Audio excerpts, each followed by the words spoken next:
Alrighty, good evening. This is the second episode of Awoken with Aulden. I am your host, Aulden S. Nance. This is the YouTube premiere. And as you saw by the thumbnail, we are going to be doing an extensive analysis of the potential regime change operations that are currently underway in Venezuela, what may happen in the future. Over there in the near future. So wanted to do a few housekeeping notes. So next week, I think we're going to look into the November elections coming up in Virginia, New York City, and New Jersey. They are there's going to be some key domestic policy issues to go along with those races. Particularly in New York City, out of the three main races, it's the one that's gotten the most attention. The Virginia race has picked up a little bit of steam with the J. Jones incident in Virginia. Running for attorney general, saying he wanted to kill Todd Gilbert, put a bullet in their heads. So that's quite out of pocket. And we'll be looking into a little more until those elections next week. And also, if you have comments, you can put them in the chat here. There's a live chat this time. So we're a little bit of an upgrade. I was able to do a couple tests the other day to where, I can kind of move around. It's not all so slow. Turns out I was using a third-party streaming app last week, and it was just, I think it was too much on the Xfinity plan that I currently use in my house. So please leave a comment, and please share this with your family and your friends, and give that follow button on YouTube, X, and Instagram a big follow. Smash it. That's the best way to grow the channel, so where I can create more content and reach more people and unlock more minds, right? That's the main purpose of doing this. Okay, so without further ado, we're going to go back to the year 1948 in Venezuela. Okay, there's this gentleman by the name of Romulo Gallegos just gets elected, in Venezuela, and it turns out that's a little bit of a problem for the United States. Why is that? He isn't necessarily going to nationalize Venezuelan oil like Mohammad Mossadegh did in Iran in 1953. That coup. It's more of one of the biggest gripes right now, even currently with Maduro, is that it's a socialist regime. It's a leftist. It's always more or less been a leftist nation. So we're talking about, tax credit, lots of benefits that big government doesn't necessarily, isn't, the biggest fan of necessarily, seen as a problem. He supported renegotiating foreign contracts. And, big companies like Shell, that's not going to fly with them at all. So he is overthrown in a military coup in 48. The United States denies involvement, and there's no evidence to show direct involvement in the coup. But the U.S. welcomed it, right? They weren't crying by any means that he was tossed out. And in comes a it's not a democracy after this. It goes into a dictatorship, actually, by this fella named Perez Jimenez, I believe is how you pronounce his name. And he kept oil corporations like Shell and Standard Oil, operating freely, without to where lots of cash was coming up to Washington, right? It was a much better scenario for the United States. They supported this regime, and this goes on for about a decade. So now let's go at 1958. Okay, so eventually the three major parties in Venezuela, they go they link up, and they kind of create this pact to say, hey, we don't want military dictatorships ever again, or dictatorships in general ever again. So we're going to form this pact and say, hey, all three parties will get a certain percentage of the pie in the assembly, to where no one grows too strong to kind of run away from the others. And this is accepted, and this goes on for decades, right? So there's until 98, Venezuela is not a problem for the United States at all. Just going into some quick things quickly. So there's massive oil revenue during this time. And what happens in 1973, which is particularly important, and that's the Yom Kippur War, in the Palestine, West Bank, Gaza, Israel, Middle Eastern conflict. And so OPEC says, the Arab nations say, hey, we're going to put, an embargo, or not embargo, but we're sanctioning oil during this time. So Venezuela is now the new hotshot on the block, and their profits skyrocket, right? Poverty levels decrease significantly, almost to the point to where, it's a pretty well functioning society. Okay, so there's no major problems going on. The West is okay with it, or the United States is. And let's go. Yeah, so OPEC, they lost the petrodollar monopoly, and so now let's go in 92. Okay, 1992. And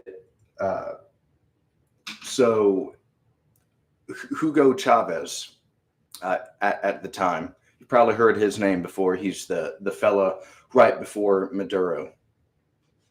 And he, at the time, he's this young, up and coming guy in the Venezuela military apparatus.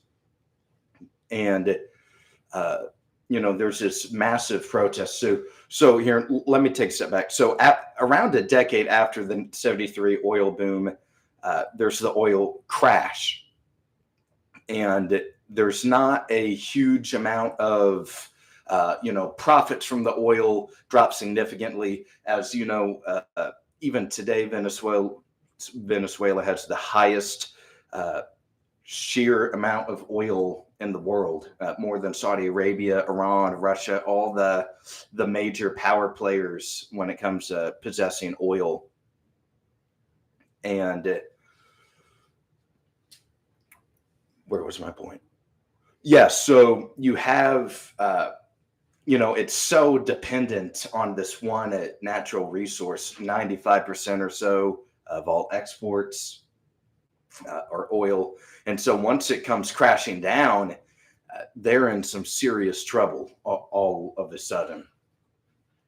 And the population that was once having a little bit of a boom, middle class boom, all of a sudden is struggling financially. Food is hard to attain, etc. And they turn to this massive protest in 1992, and Chavez is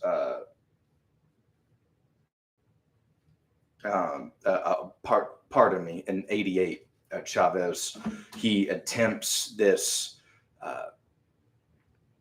He's a part of this coup attempt, or no, pardon me, rather, he is helping quell a protest in 88 or 89, one of the years, and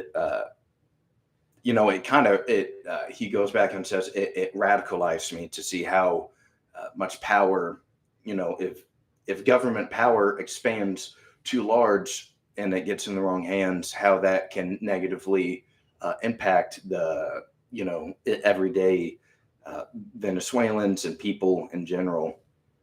So that becomes a main problem, and it radicalizes him. And then 92, he and his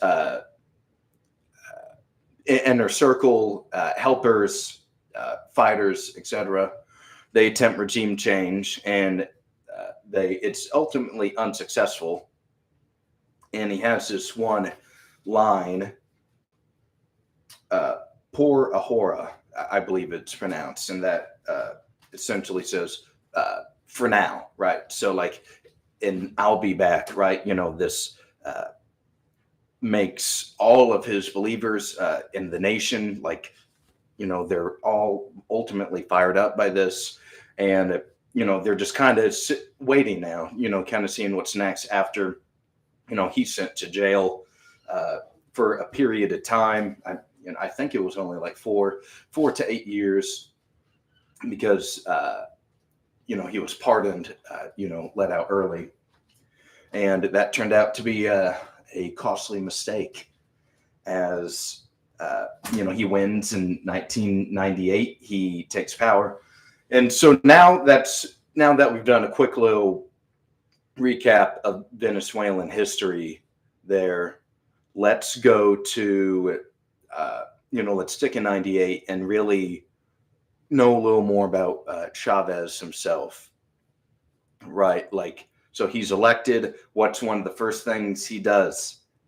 Oh, it's time to rewrite the Constitution. So there's immediate power grabs, immediate things that make it favorable for him and his top people within his regime, that significantly favors them retaining power. And the United States, for the first time, in 40 some odd years, 40, 50 years, is now kind of taking a look and saying, hey, this guy might be a little bit of a problem. Let's keep an eye on him. Chavez ultimately at first plays it cool. He goes to the White House, meets with Bill Clinton in 2000. And so, not maybe a little shake, like there's some concerns, but nothing really too bad at the moment. And so in 99, as I mentioned, there's the new Constitution. And in 2002, there's a coup attempt against him. And it's semi-successful, actually. So for 47 hours, the United States recognizes this business tycoon executive, that temporarily seized power and was like an interim emergency government. And but ultimately, after 47 hours, the military goes back to Chavez. He takes power. But now this is now Chavez knows, okay, now they're coming for me, and that's a huge. Now he's self-conscious about this, what's going to happen in the future, and so he wants to beef up his regime. And this also, since this is so recent, Maduro is also a beneficiary of these, actions he takes. And one of the big things was, hey, we need help internationally. So, picks up the phone, calls China, calls Russia, Iran's on the phone, you know, Cuba. He's got to beef up. Yeah, he's got to get a little bit of an international backbone for more intelligence, so something like this doesn't happen again.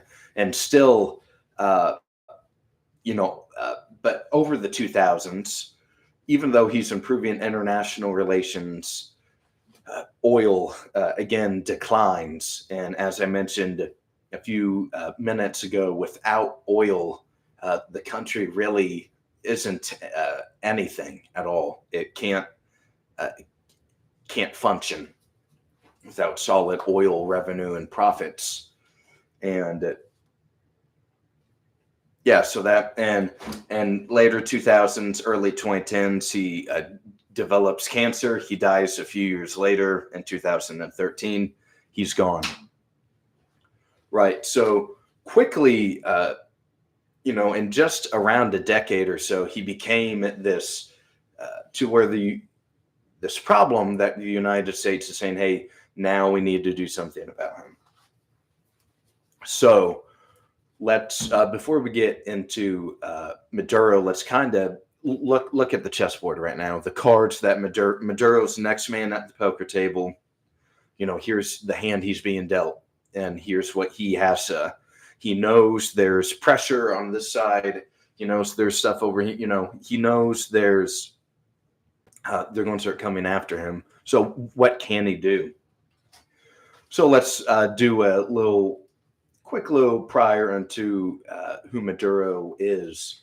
You know, formerly a bus driver, a big labor union guy, right?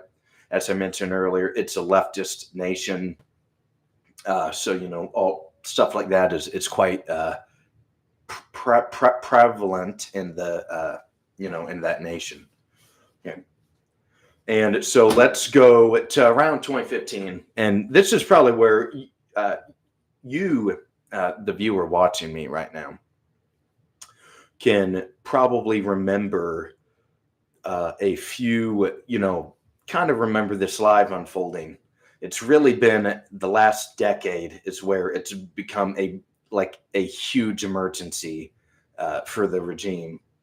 And the first thing is, as I mentioned, oil plummeted and the economy just folded completely.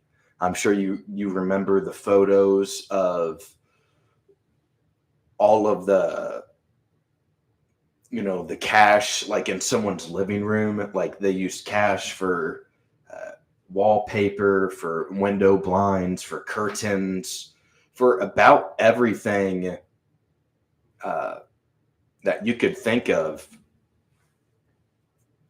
Pardon me. And so the currency collapses, right? They destabilize it. Middle class people, you know, like everyday Venezuelans eventually shift to the dollar for transactions because I think it's the Polvar or whatever their currency officially is, just ends up, yeah, it totally folds. And that's the one of the main issues we got going here with that.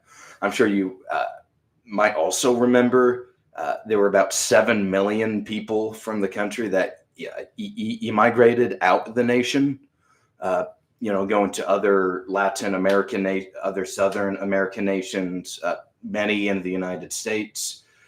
Something you probably didn't know is on the last full day of Donald Trump's presidency in 2021, he granted TPS to around 200,000 of these undocumented Venezuelans, right? You can check, there's an AP article, you can check this out. It's been well reported. Just not at the time, you know, there was so much other stuff going on. So they were able to kind of, you know, pencil that in without many people noticing at the time. Okay. So, you know, that's also a problem is all these people flee the nation and they got to go somewhere. Okay. So, yeah, and they print all this money to try to get debt. They try to knock off zeros off of the currency. That ultimately fails, or it can't really stabilize the nation. And Maduro also took additional steps to become more of a dictator. He tossed the assembly, threw them to the backside, and threw loyalists in the arena instead. The nation's highest court also tossed / made, said, hey, follow me or you're gone kind of deal. So he has all the institutional backing now. And he also, one thing that's very important that he did was shore up the armed forces. Yeah, the military aspect, got all those generals on his side. Anyone who wasn't, they're tossed. So he kind of creates this cocoon. He's kind of cocooned in. There's 7 million less mouths to feed now, even though, there is a brain drain with that, right? It takes off a little bit of the pressure that is on him now. And he can start kind of trying to game this out a little bit. And so I'm sure you also might remember a few years ago, in Donald Trump's first administration, is that the opposition leader that tried, they already tried regime change, 7-8 years ago or something like that. And Juan Guaido declared himself the interim president under constitutional emergency powers. The European Union, the U.S. and other favorable nations towards the West recognized him, while the nations that Chavez built a decade earlier, Iran, Turkey, Russia, China, Cuba, all still recognized Maduro as the legitimate leader. Ultimately, they try pushing Maduro. He still holds, right? The regime is still strong enough that the military sides with him, and he remains in power after that. So he's already survived one before, very direct. That was kind of an emergency kind of level with him. So what happens after that? All right, we're going to slap you right in the face with more oil sanctions, make it almost impossible. And remember, the currency is toast already. So they're already out of a lot of options outside of those couple nations that Chavez helped out with. Right. And I kind of would like to go into what those nations provide. Venezuela currently right now.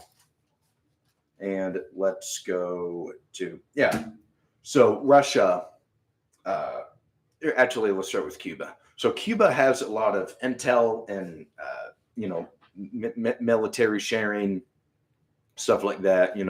They're, remember Cuba, you have, oh my goodness, I'm blanking on his name. Oh, Colin Kaepernick wore his t-shirts. Goodness gracious. I'm sure it will come back to me. Oh my goodness.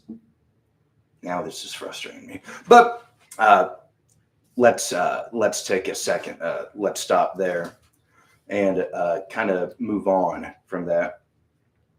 Let's go to what Russia supplies Venezuela, weapons, bombs, ammunition. Fidel Castro. Okay. Yeah, I was starting to get a little pissed off there, but still got it. Yeah.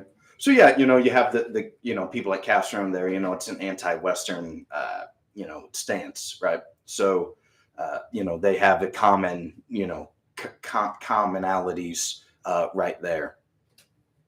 Additionally, Russia, back in May of this year, even Russia and Venezuela just signed an oil, an energy oil deal, because where's Russia right now geopolitically? They lost Syria last Christmas. They're still in this war of attrition with Ukraine, so they got to diversify a little bit. And what is common with all of these more hostile nations is that it's on the Western Hemisphere, right? And one of the biggest arguments I've heard, at least for regime change, is the Monroe Doctrine. Okay, it's much different than like regime change in Iran or Iraq or somewhere all the way across the world or something like that. And so, not to get sidetracked with the Monroe Doctrine, but it gives Russia quick and not quick, close proximity, to the United States. So, they have this new deal. It allows, they've agreed for Venezuela to where they can, trade outside of the dollar. So, gold, crypto, whatever, gasoline, even.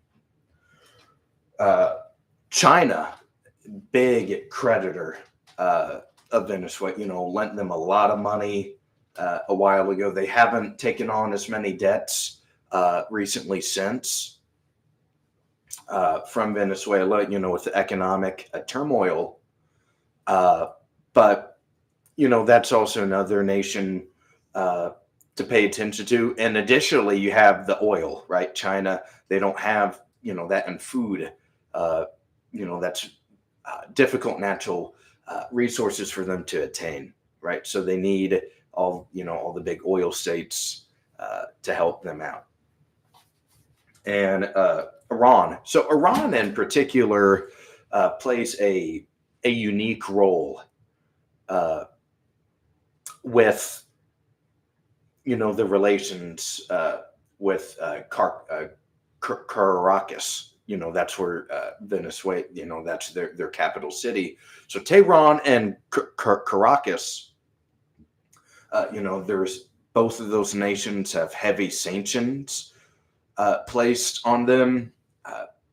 Both general anti-Western resentment and, both rich in oil and natural resources. So they'll trade, like I mentioned, the brain drain with Venezuela. Their oil rigs, most of the time it's Iranian mechanics or personnel that repair, a lot of this manual labor, and then return, they'll, give Iran oil or gold or, some other asset like that to where, it can kind of keep them afloat. Excuse me. Okay, and here let's go to. So yeah, so like you have Iran being this, pretty key player, and the kind of the geopolitical sphere, and they both really need each other a lot. It's Venezuela needs Iran, particularly a little bit more than Iran needs Venezuela, but there is still a strong partnership that goes there. And here, I would like to go to, one second, let me go through here.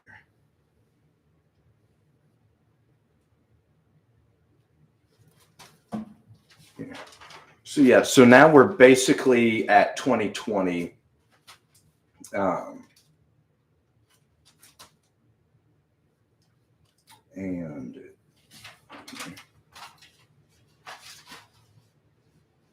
And yeah, so what are the major things that, let's kind of do a quick timeline. So now let's even go with 2024 for a quick second.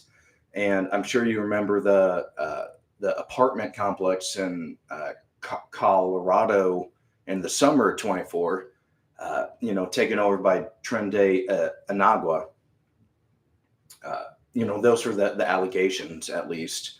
And so that's kind of a seed planted in your mind already that, like, hey, these Venezuelan gangs, they're a problem, and we need to do something about them. So that creates the domestic rhetoric without even the population realizing that this is happening, to start growing this anti-Venezuelan resentment within the nation itself, kind of like a little bit of a psychology trick, even. And so now let's go to, we can even go to like summer of 2025 now. As you've seen very recently, there was another one reported this afternoon. I saw are these boat attacks, or these, the United States, they're blowing up these boats in international waters, near Venezuela, and I think this is like the 7th or 8th now. And in the grand scheme of things, these really aren't anything. Like, it's tiny compared to some other operations. But it's still like, now this is action. This isn't just rhetoric, it's action. It's starting to become more of a reality. And I'm not sure if you saw this, but there's a story in the New York Times a week and a half, 2 weeks ago, to where it essentially said Maduro, you're still Maduro at the poker table, and he said, "All right, I'm giving up everything." He's going all in and saying, "You can take it, just don't overthrow me." Basically, he doesn't want military action. He doesn't really want to handle the smoke, and now that's kind of his thing. And the Trump administration, they deny the offer. It's declined ultimately. And well, if that's what you're after, if you're after the oil, if you're after the gold, if you're after better negotiated contracts with the nation, then why would you want to toss it? Or, why would you not accept it? So there could be something that we don't know, and that's most likely the case, but I don't know why you wouldn't take that deal. Because now you're putting a lot more stuff at risk, and that it could be a major problem shortly. As we know, there's this stuff isn't always as simple as it seems. Okay. And this is confirmed because I think at the cabinet meeting last week, this might be more like 5-6 days ago, the president goes, "Yeah, Maduro did offer everything because he doesn't want to F around with the United States of America."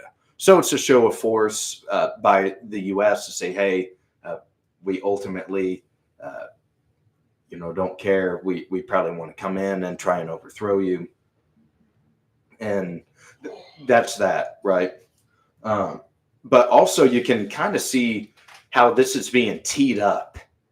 And I'm sure you saw last week, or maybe 2 weeks ago, what's her name? Maria Corina, or, the chick who just won the Nobel Peace Prize. She's clearly going to be the new person plugged in if they get Maduro. This lady basically said, "Hey, I'm dedicating the prize to President Trump." And what's this lady known for? Being the opposition leader and trying to restore democracy in Venezuela. So, it's kind of connect the dots. What's going on here with that? I think that's where it's likely heading when it goes to that. And I think, let's see. Okay, so yeah, let's just do a little bit of history with a little bit more history rather with how uh, regime changes that America has tried in the Caribbean and Central America, uh, have gone before. The 1954, we tried regime change in Guatemala. It's a success. It works out. Nothing too wrong there.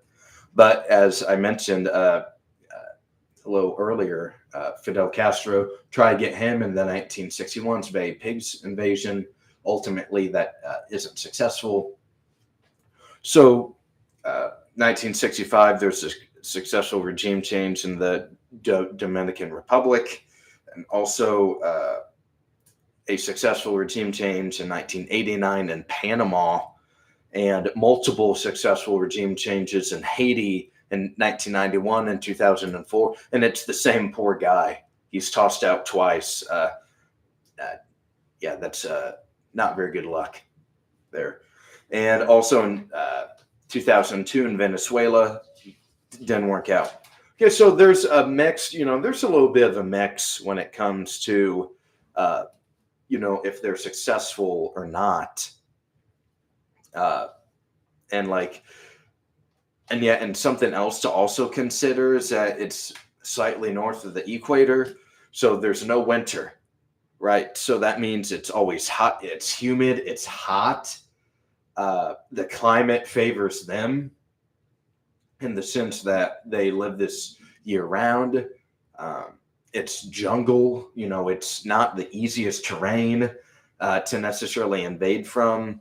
And you still have a nation of 31, 32, 33 million some odd people. So it's tiny, relatively compared to the United States. It can't really play forever, but it's capable of holding on, I think. And that is what creates the risk to where you get stuck in one of these regime change attempts.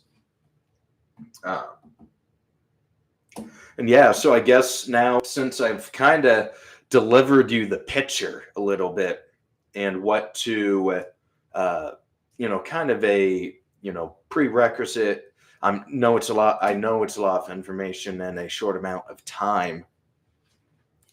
But now the thing is like, should we do it? Like what's good? What should happen with it? Should there be an attempt or not? How much does it benefit? If it does benefit, kind of the questions you want to ask yourself there. And so ultimately, America First is the guiding principle for me, right? What helps America? And ultimately, I think I'm going to come out opposed to, at least right now, attempting regime change down there because, I'm sorry there's not democracy down there. I think it's unfortunate. It stinks that their leader is a dictator and tortures, has people tortured through his secret police and Venezuelan military. I pray for truly innocent people. That's what we should do as Christians and as just decent people. I think that's totally fine to, be like, it stinks that conditions aren't perfect down there. And it's really been, as if you kind of paid attention, they haven't been stable down there for more or less for decades on and off. With lots of poverty, mass immigration. So let's go ahead and just kind of talk about like why I'm ultimately opposed to it. And it's that like, all right, now, we're $37 trillion in debt, right? That's a lot of freaking money. That's a ton of money. The United States dollar has lost 20% of its value in the last 5 years alone. That's an emergency right there. Fast food is unaffordable, hardly. You can get a Big Mac, a Coke, and a fry for like $8 or $9 now. Like 6 years ago, that was like $5 at most, maybe less. Uh, Crime, right? Uh, Start with deporting the uh, uh, illegal Venezuelans that Donald Trump gave TPS to on his last day in office. I think that's a good place to start. If you're worried about all these the drug trafficking and all of this, start with that. If they don't have legal standing to be here, and if they're uh, from an adversary, get them out. That's a very simple starting block you can do there. Then immediately you cut off a lot of their influence in the country. Any inside details they may have, that's gone. And you bring those people back in to Venezuela. That's more people there, and when it's already not stable, and if food and medicine is being rationed or not secure, then that's a problem. So you can also overload them with more people and cause internal regime change from there almost too. So that's a good place to start. What else? Public transit in the major cities is for the most part filthy. As I mentioned at the very beginning of the show, the election, there's about to be essentially a communist socialist elected in New York City in like 2 weeks. That's a problem right there. There's so many problems in this nation to where, I can't see. I get the Monroe Doctrine, but it's evolved over the years to where, it originally was for European colonization, and it's just kind of evolved into this anything hostile to the United States, which is fine. And look, it is a problem if, China and Russia in particular are, kind of using that as not a vassal state necessarily, but if they're able to take advantage of the market, the sanctioned market down there, that doesn't help the United States necessarily. So I get the reasons for it. I'm not saying like I'm not going to be crying or throwing a fit if Maduro is tossed, right? Ultimately, like I'm not going to be, getting in a big wedgie or something if ultimately he goes. It's just there's a lot of problems here first. So that's kind of my take on it. I'd love to hear opposing takes. I know, and look, it's not what we voted for with it, right? When we voted for Donald Trump in the 24 election, Venezuelan regime change was not on the menu or on the list of campaign promises. This is, what do we get? Why don't we get, why can't stuff be more affordable? Young people are not getting married, they're not having kids, and they're not buying houses. That's an emergency. That can screw an entire, and already is, but an entire next generation of Americans. And you'll never believe what their solution always is: to bring in more illegal immigration, open the floodgates. Americans aren't having kids, then we need to bring in all these people to do that. Well, no one's having, because it's unaffordable, and don't need more competition on that aspect right now. So, there's a lot of other stuff you can be doing here. I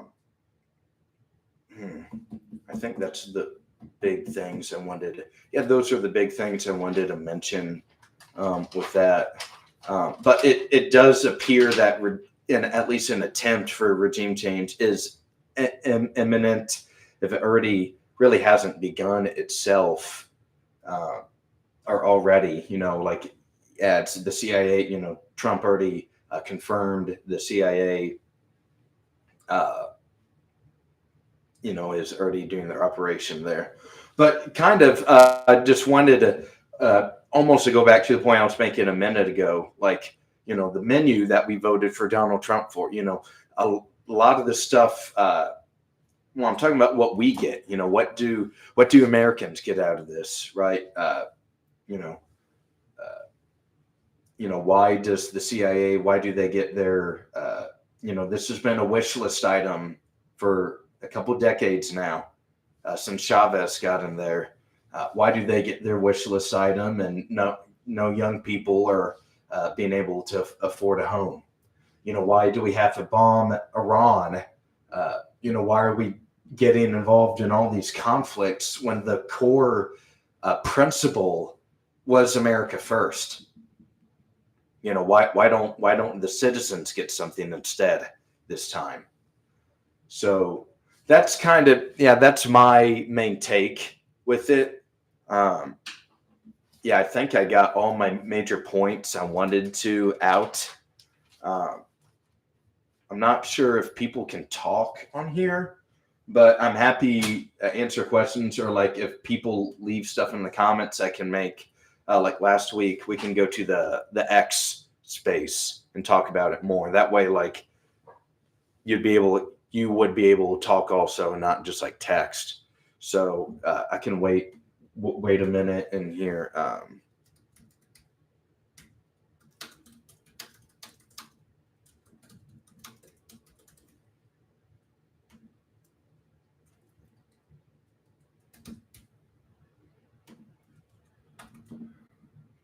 Here, yeah, I just sent a message, and I'm not sure if like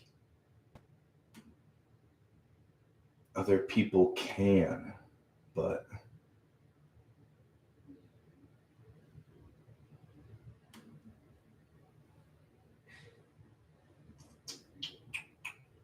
here, maybe let's look here.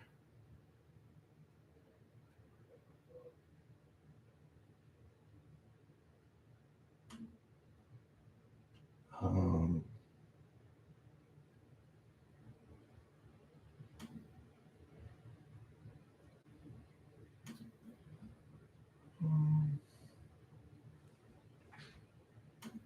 yeah, I see a couple. I see some people are on, but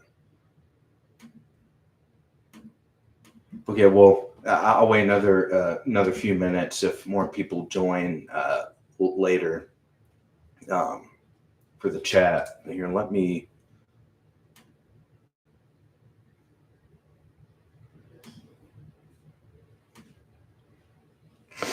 Hmm.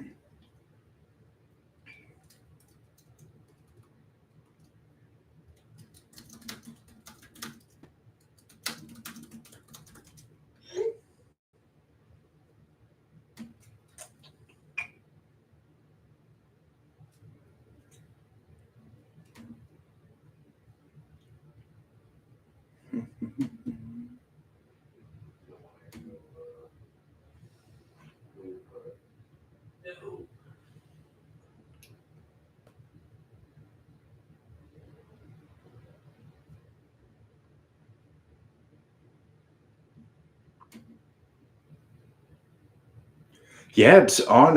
Anyone can send a message. So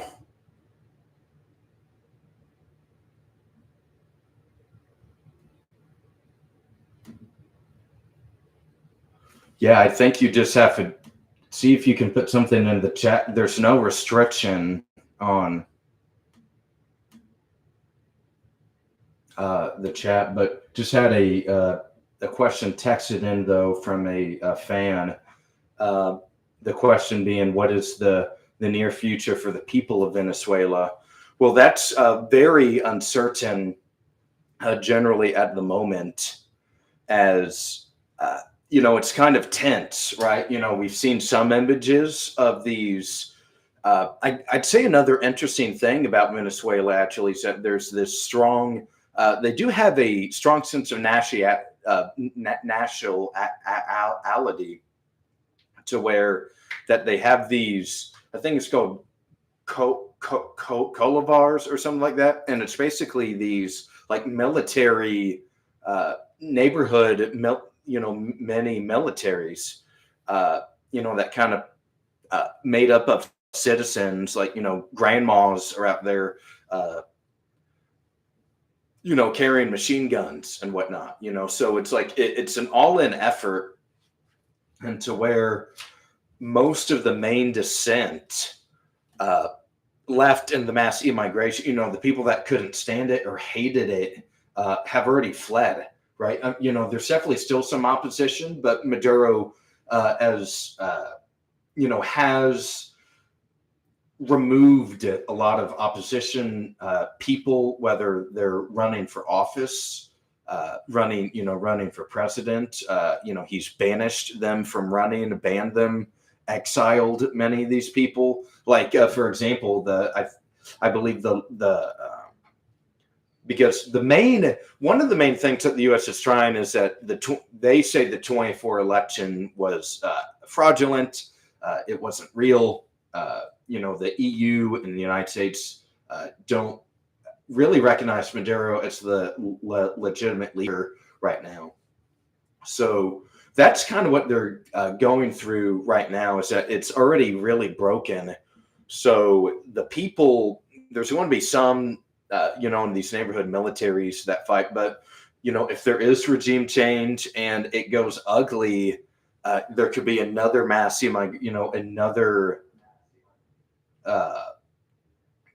another, yeah, 5, 6, 7 million people flee the country again, and whether they try to go to America or other nations in South America or Central America or the Caribbean as a whole.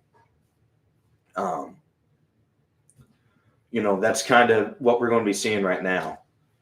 So I'd say that's the future of the people, for the people of Venezuela, is a little shaky and uncertain. We'll just have to see how many, kind of fight to the end, because this really does seem to be, if you're taking a stab at him, the nation seems to be quite weak. Honestly, there's not a whole lot going. They don't have a whole lot going for them.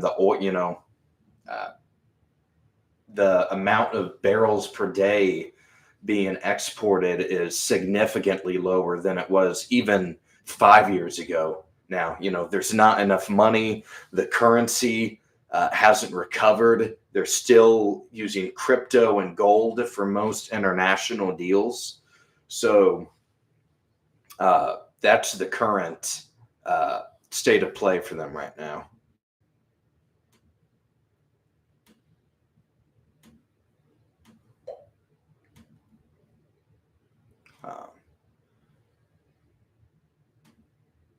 So yeah, we got a question from Fred Nance here. I'll read it for you. Will Russia and China get involved because of the oil agreements? So I don't think with boots on the ground necessarily. They might spies and intel potentially. They definitely don't want Maduro to go down. So because China doesn't want to get on our hemisphere with that, but they're almost more, Russia and China have a much bigger deal in it than Iran does even. So Russia, we know with Putin, he's kind of done these tests of NATO. NATO has beefed up their defense system with the Ukraine stuff, starting to escalate a little more. That keeps changing every other day, what the president is saying about is going to happen over there. So I think Russia, I don't think any people will go over there, but they're going to, they may take a loan out, try to stabilize their economy or something to get Maduro a little more stable, because they definitely don't want him going down. Because if he goes down, then there's nobody on this side of the hemisphere for them to influence, or to have a major influence in, and especially with that much natural resources and oil. Um, so yeah, I'd say that's where we're looking for what those two nations are going to do right now. But as I said, Russia just signed this deal, and China has a lot of debt with them. So, if the regime goes down, then that stuff is gone too. So they have that, and just the fact that they need a uh, non-Western aligned nation in the West, kind of on their behalf. So I'd say that's long answer to a good question, though. Absolutely. You got a comment from Brad Harrell. Very informative and interesting. It'll be interesting to see what ultimately happens to Maduro, if anything. Yeah, and you look at these regime changes before. You know, it depends like how it happens. If it's like Venezuelan opposition, then he could be tortured and killed. Like Gaddafi. A pipe was shoved up his bottom, and he was tortured that way. We know Saddam was hung in front of his people. We know, but some people like Assad in Syria are able to get out in time. They see the writing on the wall and they can flee and get exiled somewhere. So, on a personal level, it really depends on. And Venezuela is far, right? It may. You might have to plan an emergency escape to Russia or Iran or something in advance a little bit. So if no one in the West will take him in, he may just stick around until the end.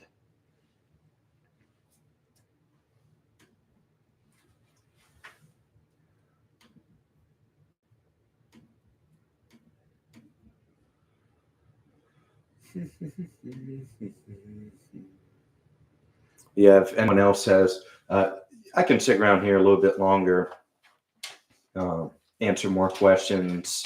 Uh, but it's definitely something that the United States is viewing, especially with like the campaign promises and like knowing Trump, knowing that his base, it already kind of flipped out during the summer already. So like it's a stress test on the base, and we're looking at midterms, 12 and a half months from now, basically. Like midterms are going to be here much sooner than we all believe. And the way the issues have kind of changed, the last couple months, it will be very intriguing. If maps get how many states redraw the maps. I saw today, Indiana, the House, or not the House, like this, Senate majority leader in the Senate said there's not enough votes for the map to change. So, they've already gone a couple, but if California cancels Texas, then Missouri, the Republicans would net a seat there. It looks like they were able to get another seat in North Carolina potentially. But the Democrats, they really don't have many states to redraw because they already have drawn all their states, basically. Like Connecticut, all 5 of the House seats are Dems. Massachusetts, I think all 11 or 12 are Dems in there. Like New Jersey is like 7 or 8 to 1 or something like that. All the northeastern states, the Democratic strongholds, they've already drawn their map. So, the Republicans can gain 10 to 12 seats just off that alone. And there's also something, if the Supreme Court tosses the voting, the Voting Rights Act, like color representation or minority representation, then that could be a lot of seats in the southern states that are that could be drawn out, or like could be legally, to where the state could legally draw, a new map for the midterms. So, ICE, the ICE raids have grown significantly intenseness. And, back to Mondami, maybe when, that's all, that will be a very interesting subplot that develops, I think, because you're going to have that dude come in there, and the Dems, they love this guy. Uh, they really admire him in the sense that they view him as this guy that's gonna. It's really one of the first instances in a long time that a new one of these squad type members with such a high of a profile uh, is potentially going to win. Um, he well, I think he's from Uganda, so he's an immigrant. The Democrats love that about him too. I'm sure you saw the polling a couple days ago, and like voters that were born in the United States like favor Cuomo. Like I think it's like they favor him more. It's by a semi high percentage, and they. But then when the question is flipped, and it's like, all right, voters who were not born in the United States, how what's your view, or how are you going to vote? I think it's like almost 2-1. It's like 60-30 kind of deal from Mondami Cuomo. So like their voting base is salivating or salivating at the mouth for this opportunity. So, he's promised he won't cooperate. Eric Adams currently cooperates with ICE, the current mayor, because we know what happened there. But Mondami has pledged to not do that. And that's going to set up a showdown to where you have this candidate that's adored by, he's going to almost, he'll be a good test to see like if that candidate is viable for the midterms. If there's more of these, I'd say ultra progressives, socialist type people that start running and become the general election candidate, and the not nominee. Maybe not in the swing states yet, but yeah, maybe some of these older incumbents that have been around forever um, may not be. Where's my train of thought? Yeah, they could be primaried out by these younger, socialist type candidates. So that's where, so midterms are going to be exciting. And that's why I'm also excited for next week. We're going to talk about the Virginia, New York City, and oh goodness, and New Jersey elections. And all right, does anyone else have any questions or comments?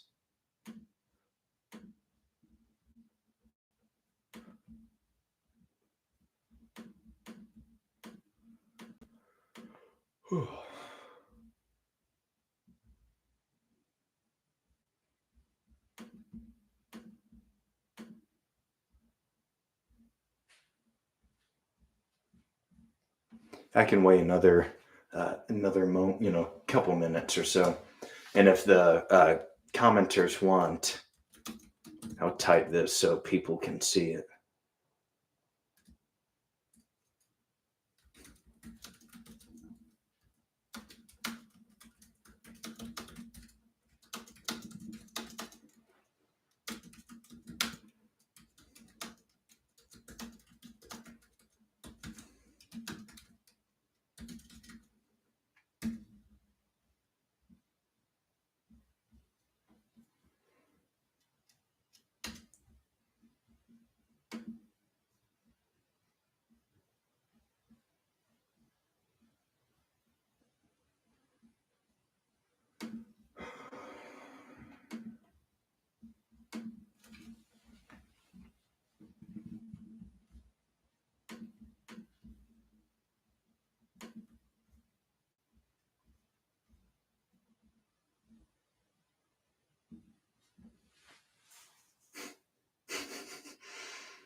My thing just turned on.